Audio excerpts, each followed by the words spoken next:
Okay, Battletech enthusiasts, we're working our way through the mechs in the Battletech Game of Armored Combat set. I have also included the 2 mechs from the head-to-head starter set on here, and we're going to take a look at them. We're starting out with the Locust, and I'm pushing all of these videos based on how you're finding them or the entry point that you're coming in off YouTube on my channel underneath the playlist Battletech Starter Set. And we're going to start at 0, which introduced some core assumptions and some ideas with this set. And we're just going to move on with the mechs in no particular order, but we'll get to them all. So looking at the Locust, what we have here, some considerations. Walking 8, running 12. This is the fastest mech in the set. It is also the most vulnerable. I mean, look at those armor bubbles on there.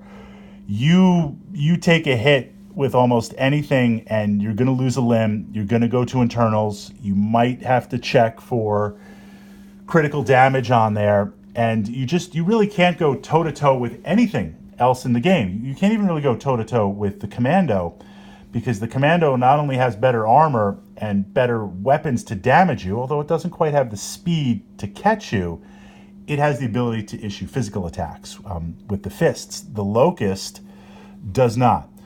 So does that make it worthless? No. It depends on the mission you're playing, and it depends on how you are playing it to gain an advantage on there. Now, we talked about in video 0, the start, and I'm going to kind of reinforce this because it's key on the Locust. Light mechs, their survivability is based on speed, 100% speed. So if I can run 12, I want to be running 12 every single turn. If I have to switch facing and move, maybe I'm running 10 hexes a turn. The modifiers for your opponent to hit you based on how many hexes you move, that's going to keep you alive. And based on what you're fighting, you're going to look to stay at medium to long range until you're ready to engage. So let's pull out the awesome, because it's awesome and I love the awesome on here. If this mech is shooting at me with the 3 PPCs, 2 PPCs, or even 1 PPC, I mean, we're going to get into heat management and things like that. I don't want to be at short range. I want to do my best to, if I'm not looking to engage this mech, then I want to be at long range the entire time. Long range with the modifiers for my movement to stack, possibly with this mech either walking or running, means you're going to need 11s and 12s to hit me on there. That's about as good as I'm going to do. Speed is your armor with the light mechs. If for some reason I was going to have to engage this mech, maybe a holding action or just the mission, or well, I don't know, on at least this Battlemaster is getting tag team here on there, but that's actually tactically 100% correct, going after the rear armor on the Battlemaster. If I had to engage the awesome, or if I have to engage another mech, then I want to stay at range close enough so when I move, my walking, I want to switch to walking. I want to be able to move 8 hexes, get to rear armor on there. By walking, I only have that +1 modifier to shoot versus the +2. That's a big deal. In Battletech on a D12 system, you think, well, walking +1, shooting, running +2, what's the difference? There is a big difference on it. So I would want to, if I'm going to engage, dance at maybe medium range and then move in to engage. I'm going to do my best. Of course, this is the tactical starting point on there. If you're playing this awesome, you're going to do your best to try and close. I'm going to do my best to stay away. But you need to keep the speed moving. You need to keep kind of running like crazy. A little bit harder to do on the hex maps, but still possible with it. So the variants on here. We're looking at the 1E, which essentially replaces the machine guns with lasers. Now, if we look, heat management still isn't a problem. And if we look, the damage output and the range is comparable on there. So why would you switch machine guns for lasers? What's the difference on there? In the core set, there's one minor difference. If we were incorporating this mech with combined arms, meaning if we were bringing in infantry, if we were bringing in tanks, then I actually want those machine guns, because those machine guns are just going to rip apart any type of infantry. Going with the core set here, the difference in the two is, and it's not as big as some of the other mechs we're going to look at, I don't have any ammunition in here, which means if I get hit, right, when you get hit and it goes to internals, you have to possibly see if it's hit a critical system on there.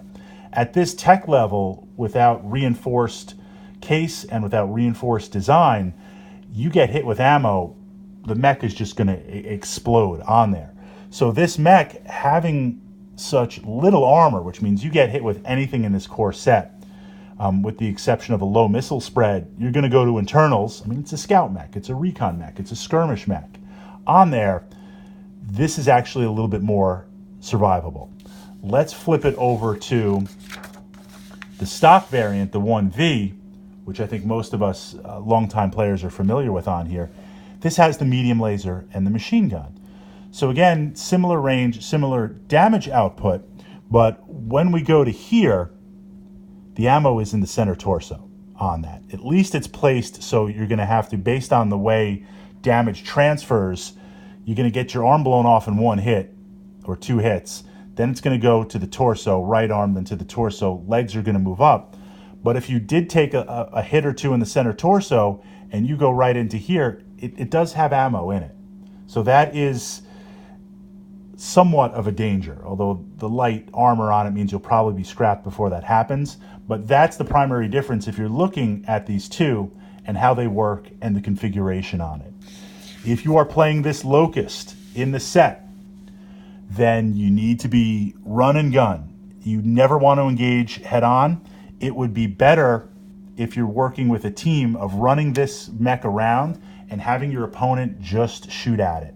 If you can get one of the medium mechs or one of the heavy or assault mechs in the set, and if I'm running 12 hexes, 10 hexes, 8 hexes, plus the movement modifiers, plus my opponent's movement modifiers, they're going to need to hit me on the 11s and 12s.